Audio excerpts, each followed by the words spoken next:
स्वर सुधा मंच पर प्रस्तुत है ज्ञानपीठ पुरस्कार से सम्मानित महादेवी वर्मा की पुस्तक पथ के साथी से मैथिली शरण गुप्त। मैं गुप्त जी को कब से जानती हूँ। इस सीधे से प्रश्न का मुझसे आज तक कोई सीधा सा उत्तर नहीं बन पड़ा।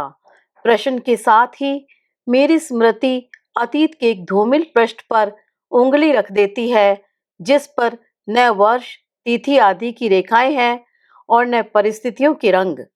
केवल कवि बनने के प्रयास में बेसुध एक बालिका का छाया चित्र उभर आता है। ब्रज भाषा में जिनका कवि कंठ फूटा है, उनके निकट समस्या पूर्ति का कल्पना व्यायाम अपरिचित न होगा। कवि बनने की तीव्र इच्छा रहते हुए भी मुझे यह अनुष्ठान गणित की पुस्तक के सवाल जैसा अप्रिय लगता था, क्योंकि दोनों ही में उत्तर पहले से निश्चित रहता है और विद्यार्थी को उस तक पहुंचने का टेढ़ा मेढ़ा क्रम खोज निकालना पड़ता है। पंडित जी गणित के प्रश्नों के संबंध में जितने मुक्त हस्त थे, समस्याओं के विषय में भी उतने ही उदार थे। अतः दर्जनों गणित के प्रश्नों और समस्याओं के बीच में दौड़ लगाते लगाते मन कभी समझ नहीं पाता था कि गणित के प्रश्न हल करना सहज है अथवा समस्या की पूर्ति। कल्पना के किसी अलक्ष्य दलदल में आकंठ ही नहीं, आशिखा मग्न किसी उक्ति को समयारूपी पूंछ पकड़कर बाहर खींच लाने में परिश्रम कम नहीं पड़ता था। इस परिश्रम के नापतोल का कोई साधन नहीं था, पर सबसे अधिक अखरता था किसी सहृदय दर्शक का अभाव। कभी बाहर बैठक की मेज पर बैठकर, कभी भीतर तख्त पर लेटकर और कभी आम की डाल पर समासीन होकर मैं अपने शोध कार्य में लगी रहती थी।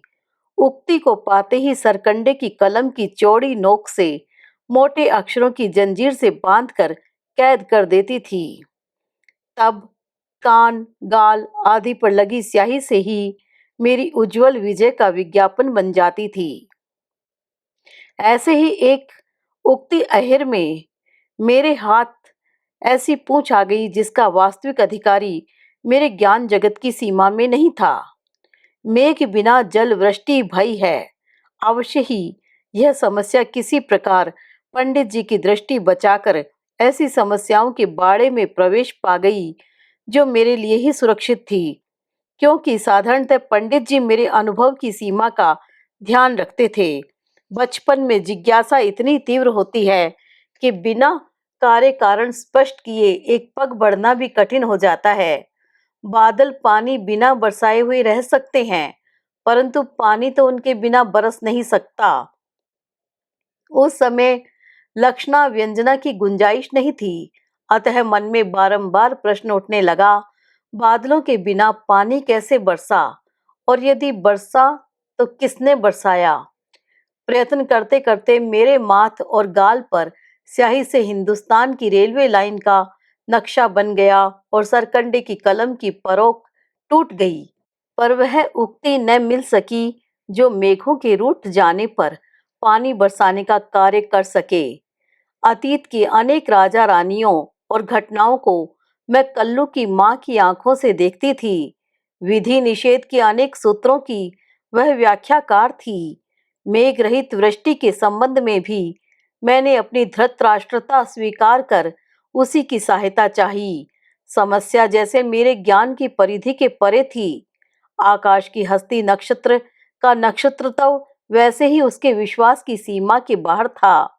वह जानती थी कि आकाश का हाथी सूंड में पानी भरकर उड़ेल देता है, तब कई कई दिन तक वर्षा की झड़ी लगी रहती है। मैंने सोचा, हो न हो, मेघों की बेगार ढोने वाला यही स्वर्ग का बेकार हाथी समस्या का लक्ष्य है। पर इस कष्ट प्राप्त निष्कर्ष को सवैया में कैसे उतारा जाए, इसी प्रश्न में कई दिन बीत गए। उन्हीं दिनों सरस्वती पत्रिका और उसमें प्रकाशित गुप्त जी की रचनाओं से मेरा नया नया परिचय हुआ था। बोलने की भाषा में कविता लिखने की सुविधा मुझे बार बार खड़ी बोली की कविता की ओर आकर्षित करती थी। इसके अतिरिक्त रचनाओं से ऐसा आभास नहीं मिलता था कि उनके निर्माताओं ने मेरी तरह समस्या पूर्ति का कष्ट झेला है। उन कविताओं के छंद बंद भी सवैया छंदों से सहज जान पड़ते थे और अहो कहो आदि तुक तो मानो मेरे मन के अनुरूप ही गढ़े गए थे। अंत में मैंने मेघ बिना जल वृष्टि भई है का निम्न पंक्तियों में कायाकल्प किया। हाथी न अपनी सूंड में यदि नीर भर लाता अहो, तो किस तरह बादल बिना जल वृष्टि हो सकती कहो। समस्या पूर्ति के स्थान में जब मैंने यह विचित्र तुकबंदी पंडित जी के सामने रखी, तब वे विस्मय से बोल उठे, अरे यह यहाँ भी पहुंच गए। उनका लक्ष्य खड़ी बोली के कवि थे अथवा काव्य, यह आज बताना संभव नहीं, पर उस दिन खड़ी बोली की तुकबंदी से मेरा जो परिचय हुआ उसे मैं गुप्त जी का परिचय भी मानती हूँ। उसके उपरांत मैं जो कुछ लिखती उसके अंत में अहो जैसा तुकांत रखकर उसे खड़ी बोली का जामा पहना देती। राजस्थान की एक गाथा मैंने हरि गीतिका छंद में लिख डाली थी, जिसके खो जाने के कारण ही मुझे एक हंसने योग्य कृतित्व से मुक्ति मिल गई है। गुप्त जी की रचनाओं से मेरा जितना दीर्घकालीन परिचय है उतना उनसे नहीं। उनका एक चित्र जिसमें दाढ़ी और पगड़ी साथ उत्पन्न हुई सी जान पड़ती है, मैंने तब देखा जब मैं काफी समझदार हो गई थी, पर तब भी उनकी दाढ़ी देखकर मुझे अपने मौलवी साहब का स्मरण हो आता था। यदि पहले मैंने वह चित्र देखा होता तो खड़ी बोली की काव्य रचना का अंत उर्दू की पढ़ाई के समान होता या नहीं, यह कहना कठिन है। गुप्त जी के बाह्य दर्शन में ऐसा कुछ नहीं है जो उन्हें असाधारण सिद्ध कर सके। साधारण मंझोला कद, साधारण छरहरा गठन, साधारण गहरा गेहुआ या हल्का सांवला रंग, साधारण पगड़ी, अंगरखा, धोती या उसका आधुनिक संस्करण, गांधी टोपी, कुर्ता धोती और इस व्यापक भारतीयता से सीमित सांप्रदायिकता का गठबंधन सा करती हुई तुलसी कंठी। अपने रूप और वेश दोनों में वे इतने अधिक राष्ट्रीय हैं कि भीड़ में मिल जाने पर शीघ्र ही खोज नहीं निकाले जा सकते। उनके चौड़े ललाट पर क्रोध और दुश्चिंताओं की क्रूर लिखावट नहीं है। सीधी भ्रकुटियों में असहिष्णुता का कुंचन नहीं है। ऊंची नाक पर दंभ का उतार चढ़ाव नहीं है और ओठों में निष्ठुरता की वक्रता नहीं है। जो विशेषताएं उन्हें सबसे भिन्न कर देती हैं, वे हैं उनकी बंधी दृष्टि और मुक्त हंसी। जब हमारी दृष्टि में प्रसार अधिक रहता है, तब हम किसी एक में उसे केंद्रित नहीं कर सकते। प्रत्युत हमारी विहंगम दृष्टि एक ही क्षेत्र में एक साथ अनेक को स्पर्श कर सकती है। इससे जिस सीमा तक हमारा ज्ञान बढ़ जाता है, उसी सीमा तक हमारी दृष्टि के विषयों का महत्व घट जाता है। इसके विपरीत जब हमारी हंसी में मुक्त विस्तार नहीं होता, तब हम हवा के झकोरे के समान उसका सुखद स्पर्श सब तक नहीं पहुंचा सकते। उस स्थिति में हमारे हास परिहास व्यक्ति या कुछ व्यक्तियों को केंद्र बनाकर सीमित हो जाते हैं। कलाकार की दृष्टि एक एक पर ठहर कर ही प्रत्येक को अपना परिचय देती है और उसकी हंसी एक साथ सबको स्पर्श करके ही आत्मीयता स्वीकार करती है। इस परिचय और आत्मीयता के अभाव में जीवन का वह आदान प्रदान संभव नहीं होता जिसकी साहित्य और कला में पग पग पर आवश्यकता रहती है। गुप्त जी की दृष्टि और हंसी उन्हें किसी के निकट अपरिचित नहीं रहने देती।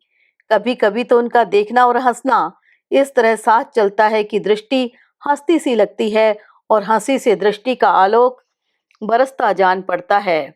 वे स्वभाव से प्रसन्न और विनोदी हैं, और इस प्रसन्नता और विनोद की चंचल सतह के नीचे गहरी सहानुभूति और तटस्थ विवेक का स्थायी संगम है, जिस पर सबकी दृष्टि नहीं जाती है।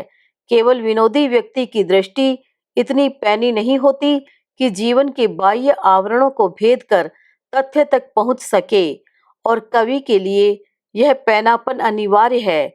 इसी से बाहर से विनोदी कलाकार का स्वभाव अपनी स्पष्टता में भी दुर्बोध रहता है। यदि उसे जीवन कौतुक से अधिक नहीं जान पड़ता, तो वह जीवन व्यापी विषमता के प्रति असहिष्णु कैसे हो सकता है। यदि वह जीवन से संतुष्ट है, तो सामंजस्य भावना न आवश्यक रहती है, न तीव्र, और साहित्य में यदि अधिक सामंजस्य की पुकार नहीं है, तो वह इतिवृत्त के अतिरिक्त कुछ नहीं है। गुप्त जी स्वभाव से लोक संग्रही कवि हैं, अतः उनके स्वभाव के तल में ऐसी गंभीरता आवश्यक है जिस पर हास और विनोद की सौ सौ चंचल लहरें बनने के लिए मिट सकें और मिटने के लिए बन सकें। उन्होंने जीवन के उषा काल में जिस युग से संस्कार ग्रहण किए थे, उसमें देश, समाज, साहित्य आदि के क्षेत्रों में नवीन प्रवृत्तियां अपनी चंचलता में सहस्रमुखी हो रही थी, परंतु उनका गंतव्य प्राचीन संस्कार समुद्र ही था, जो न स्वयं चंचल था और न अपनी परिधि में आने वाली धाराओं को चंचल होने देता था। उन्हें परिवार ऐसा मिला जिसकी प्रतिष्ठा के ऊंचे पर्वत के चारों ओर अर्थ संकट की खाई गहरी होती जा रही है। ऊंचाई अच्छी है, पर उस पर धूप, आंधी, पानी और भी अधिक वेग से आक्रमण करते हैं।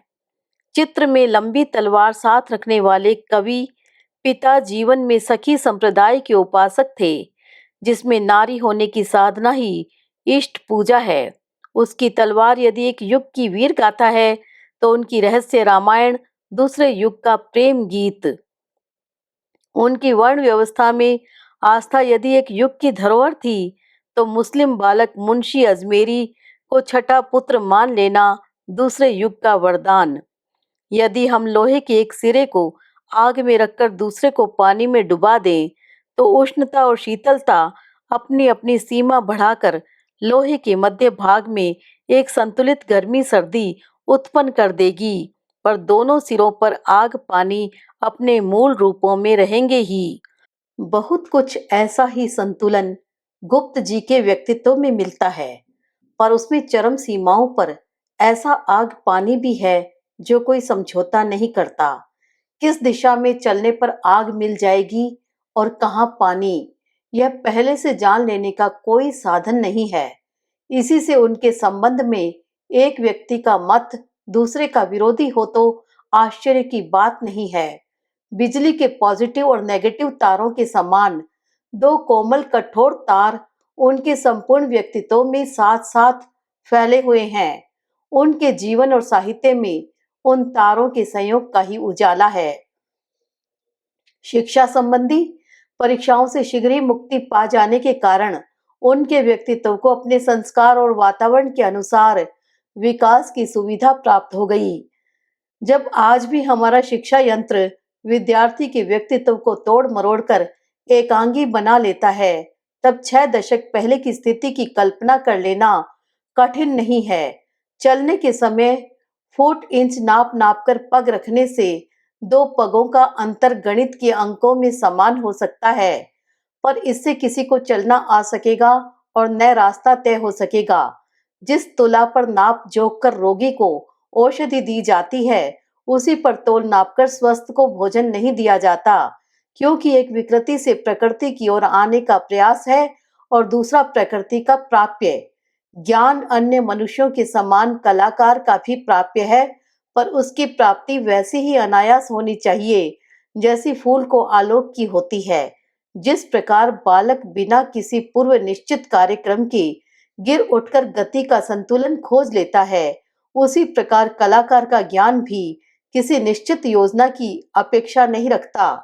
किसी छोटी कक्षा में पढ़ते समय घटित एक साधारण घटना से गुप्त जी के स्वभाव की कुछ व्याख्या हो जाती है। इंस्पेक्टर महोदय संस्कृत के विषय में प्रश्न करेंगे, यह सोचकर उनके कुछ पूछने से पहले वे शिव तांडव स्तोत्र सुनाने लगे, जो उनकी पाठ्य पुस्तक में था और न पठित पाठों के समान सरल था। प्रश्न की कल्पना साधारण बालक विद्यार्थी की सीमा में नहीं रहती।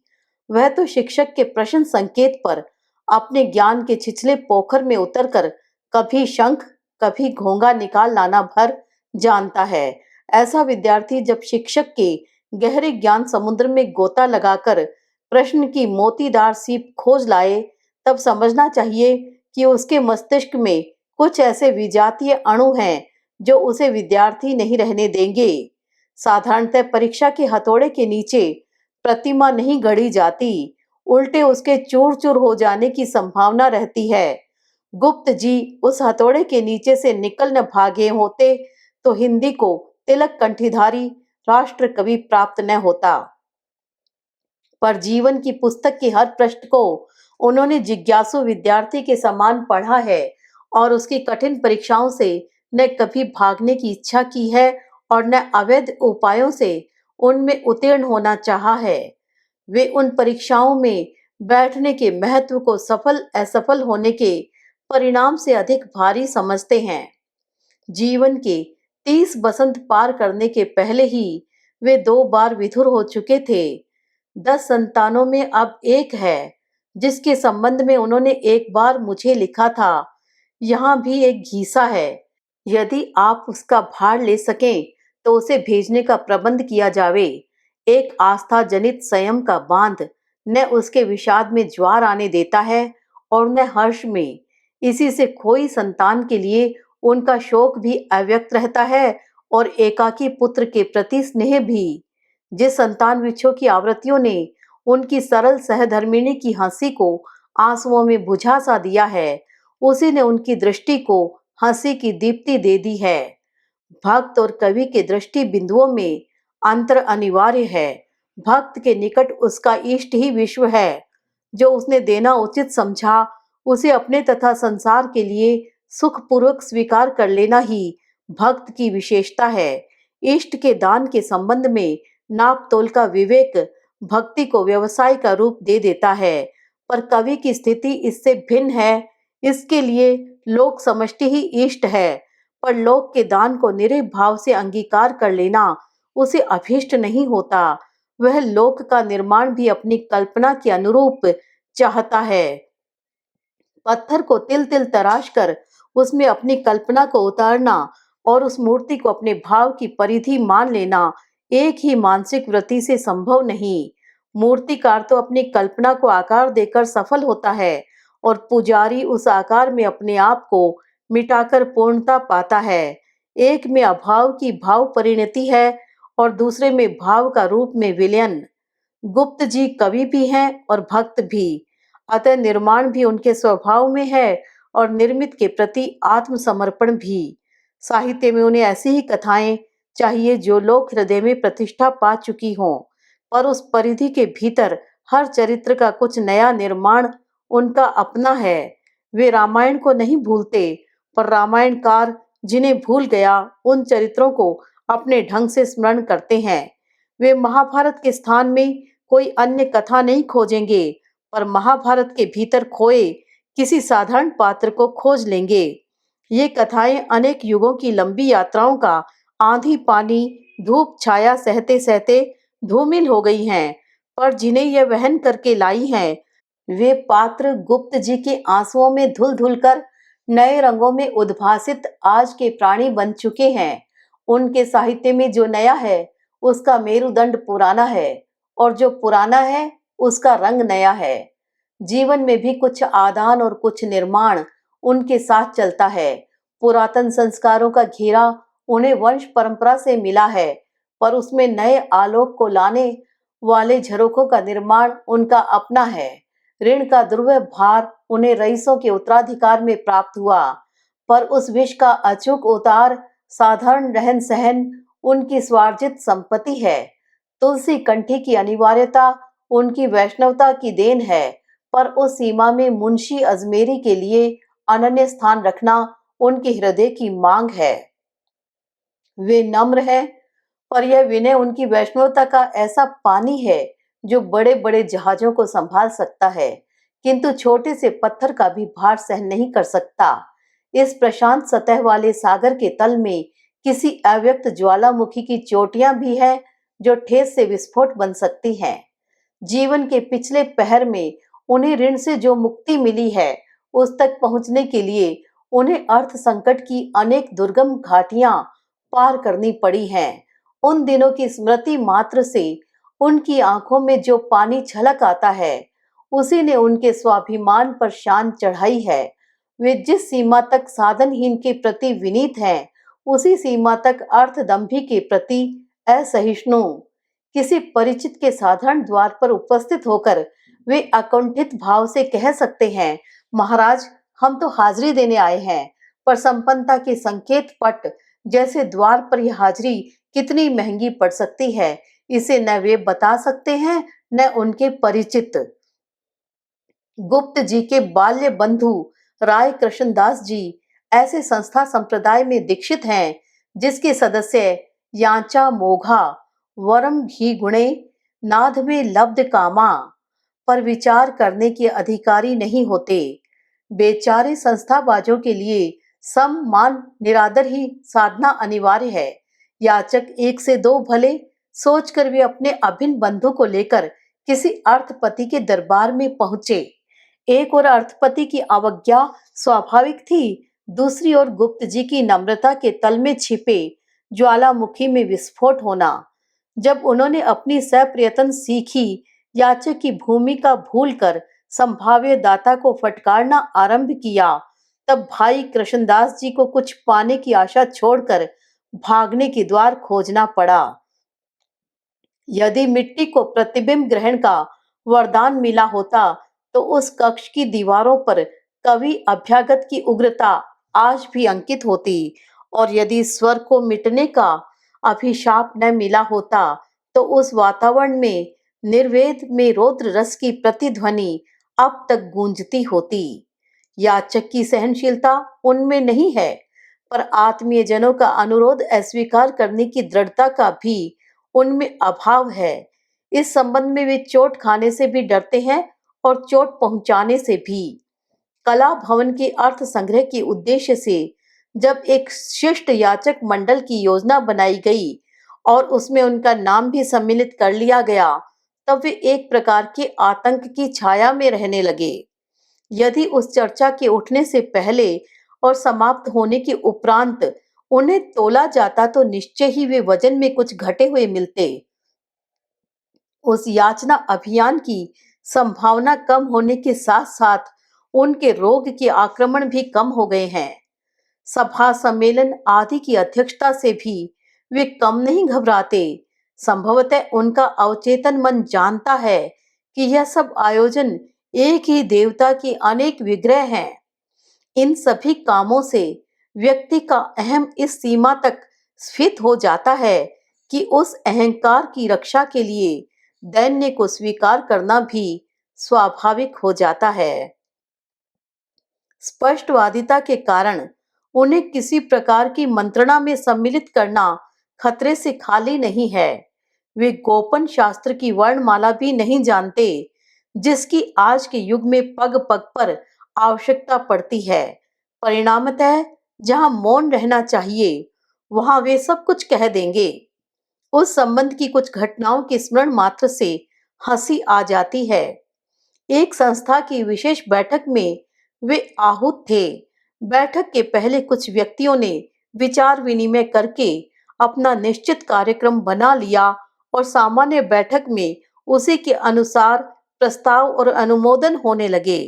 पूर्व विचार विनिमय के समय जो अनुपस्थित थे, उनमें से किसी की जिज्ञासा के उत्तर में वे बोल उठे, हाँ महाराज, हम लोग बात करके पहले ही यह निश्चय कर चुके हैं।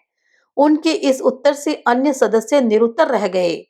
तब उन्होंने क्षमा याचना की मुद्रा में कहा, हमारे साथी मौन है। इससे जान पड़ता है कि हमने बताकर ठीक नहीं किया। एक दूसरी घटना भी कम मनोरंजक नहीं है। साहित्यकार संसद के लिए गंगा तट पर एक भवन खरीदने का निश्चय हुआ, जिसके स्वामी 40,000 से कम लेने को प्रस्तुत नहीं थे। मैं जब गुप्त जी को वह स्थान दिखाने ले गई, तब वे रास्ते पर जो कुछ कहते रहे, उसका आशय था कि मुझे ऐसे क्रय विक्रय का अनुभव नहीं है, मैं वहां कुछ न बोलूं। वे गृह स्वामी से बात करके कम में तय करा देंगे। वहां पहुंचकर उस भवन की तरल सीमा बनाती हुई गंगा और उसके तट पर एक बड़े कमल सा रखा हुआ मंदिर देखकर वे सब कुछ भूल गए। साधारणतः व्यवसाय की नीति में खरीदने वाले और बेचने वाले दो भिन्न-भिन्न छोरों से चलते हैं। एक वस्तु का मूल्य घटाने के लिए उसमें अनेक कल्पित दोषों का आरोप रहता है और दूसरा मूल्य बढ़ाने के लिए कल्पित गुणों का। बीच की स्थिति तक पहुंचते-पहुंचते दोनों की अतिरंजना में संतुलन आ ही जाता है। यदि हम मन की प्रसन्नता को छिपाकर कह सकते हैं कि इसके एक ओर नाला और दूसरी ओर बालू का ऊसर कगार है, अतः यह स्थान काम का नहीं है, या गंगा के तट पर होना ही इसका दोष है, क्योंकि उसकी धारा धीरे धीरे सारी जमीन बहा ले जाएगी, तो गृह स्वामी की प्रशंसा का पलड़ा अधिक न झुकता, पर गुप्त जी से यह साधना संभव नहीं थी। उनकी कंठी और तन्मयता देखकर गृह स्वामी को इस निर्णय पर पहुंचते देर नहीं लगी कि जिसका अध्यक्ष ऐसा सरल विश्वासी है, उस संस्था से सौदा करने में हानि क्यों उठाई जावे। उनकी दृष्टि में वही रहता है जो उनके हृदय में है, और हृदय में वही रहता है जो वचन में है। हम उन विचारों से सहमत हों या असहमत, पर उनके संबंध में किसी भ्रम या उलझन में नहीं पड़ सकते। अधिकारी, व्यापारी, संपन्न, दरिद्र, किसी भी वर्ग के व्यक्ति के समान वे उसके दोषों की व्याख्या करने में नहीं हिचकते। उस समय उनकी हंसी जैसे तलवार का मखमली म्यान हो जाती है, जिसका बाहरी कोमल स्पर्श भीतरी धार की पैनी कठिनता का आभास देता है। ऐसी मुखर स्पष्टवादिता लौकिक सफलता से मेल नहीं खाती।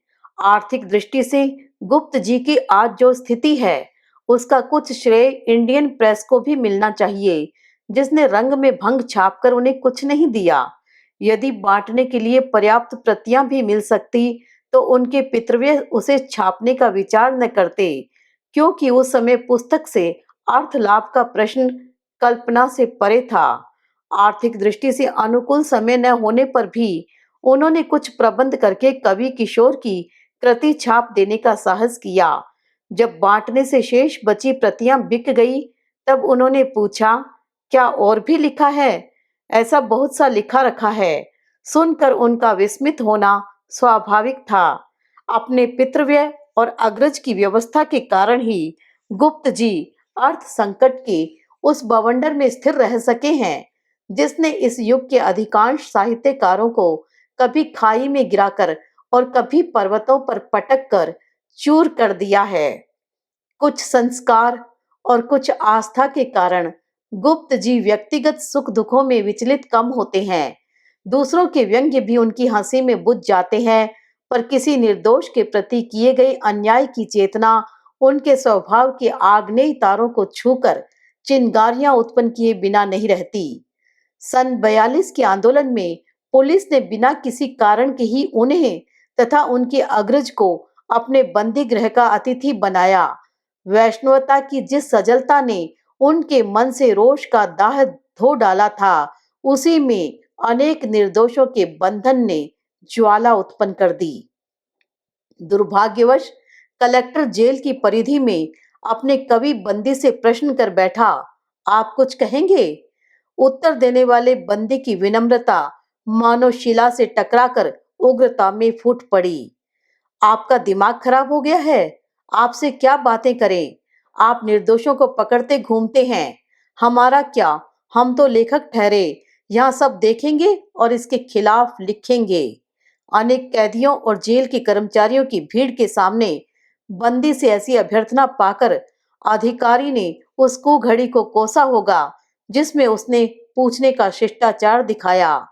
गुप्त जी का भावुक होना तो कवि सामान्य है, पर भावुकता के साथ चलने वाली कर्म तत्परता तो उनकी निजी विशेषता है। प्राय सभी सच्चे कलाकारों में संवेदनशीलता का आधिक्य स्वाभाविक है, पर सबके सुख दुखों से तादात्म्य का परिणाम उनकी कला ही होती है।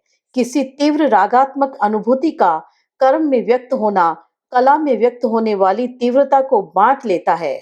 सामान्यतः कलाकार अपने व्यक्तिगत अभाव का उपचार ही कर्म में नहीं खोज पाता, फलतः उत्कृष्ट कला का सृजन करके ही वह लौकिक दृष्टि से कुशल व्यक्तियों की अवज्ञा का भार वहन करता है।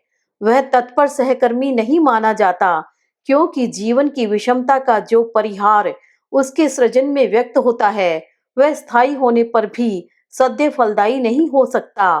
कला मनुष्य के हृदय और बुद्धि को प्रभावित करके ही उसके कर्म को प्रभावित करती है, और एक एक को बदल कर ही सबको बदलने में समर्थ होती है। कलाकार को मनुष्य के रूप में पहचानने के लिए उसकी कला और कर्म में गठबंधन होना ही चाहिए। किसी मृतवत्सा माता की वेदना से तादात्म्य कर मूर्तिकार उस आकार को पत्थर में स्थायित्व देगा। चित्रकार उस दृश्य को रेखाओं में बांधेगा, कवि उस दुख को छंद में गूंथेगा और संगीतकार उस बिछोह को विहाग में गा देगा। पर गोद में बालक का शव लिए हुए माता तो उस पड़ोसी को पहचानती है जो उसकी गोद से मृत शिशु को आग्रह पूर्वक हटा देता है और दूसरे धूल भरे बालक को वहां पर बैठाकर कहता है, अब इसे तुम्हारे अंचल की छाया चाहिए। गुप्त जी ऐसे ही पड़ोसी हैं, अतः उनका दद्दा रूप कवि रूप से अधिक व्यापक हो तो आश्चर्य नहीं है। वे नगर दद्दा ही नहीं, प्रांत भर के दद्दा हैं, और जो उनके संपर्क में आते हैं उन्हें भी दूसरी पहचान स्मरण नहीं रहती।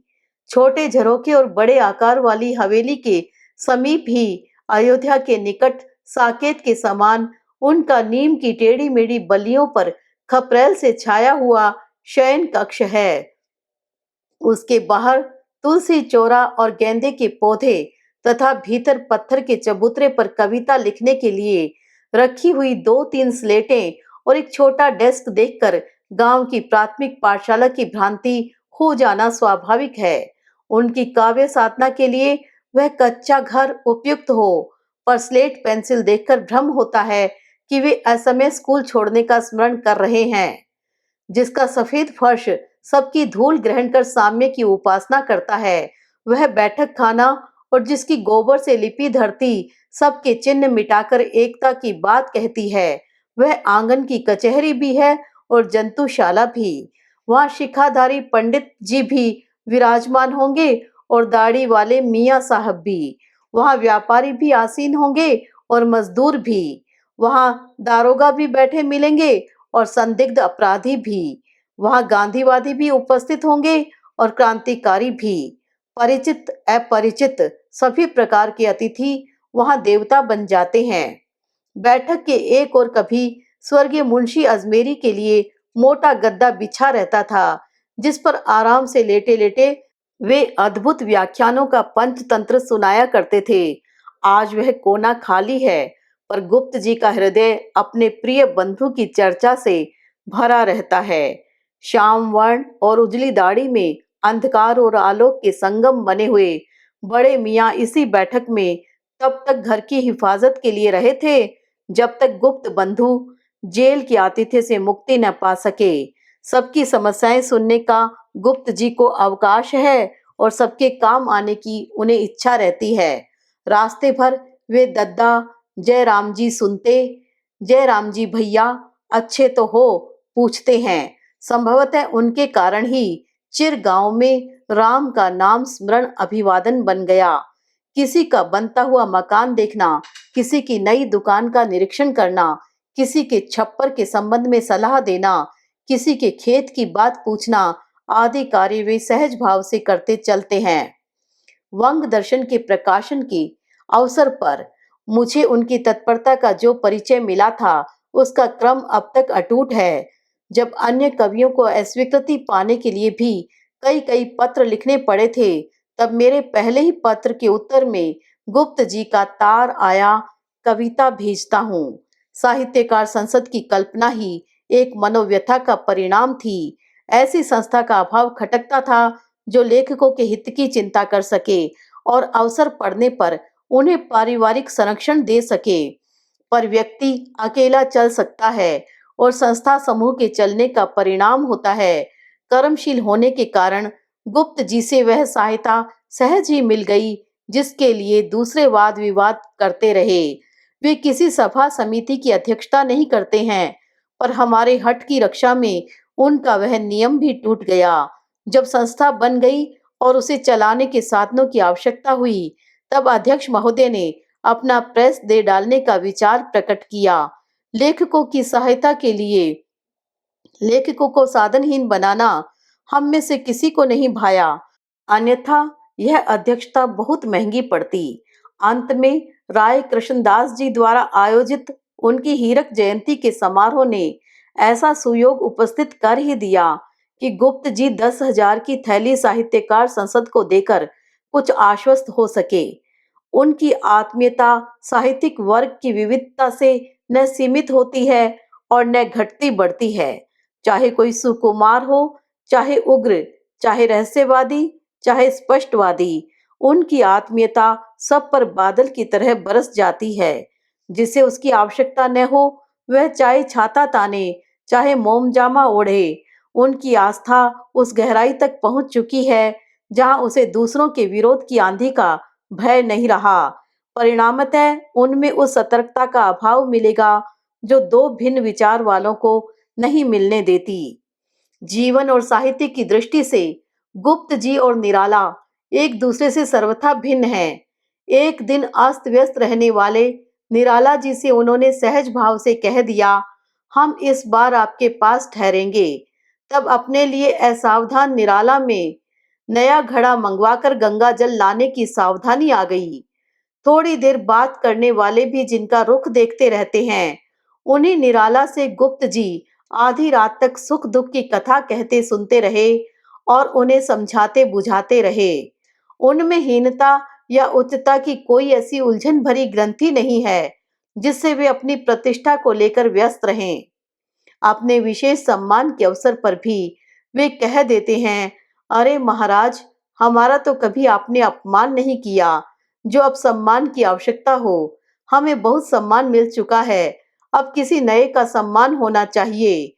उनके काव्य की समीक्षा करते करते एक समीक्षक ने उनके संबंध में ऐसे आपत्तिजनक शब्दों का प्रयोग किया जो मानहानि के अपराध के अंतर्गत आ सकते हैं।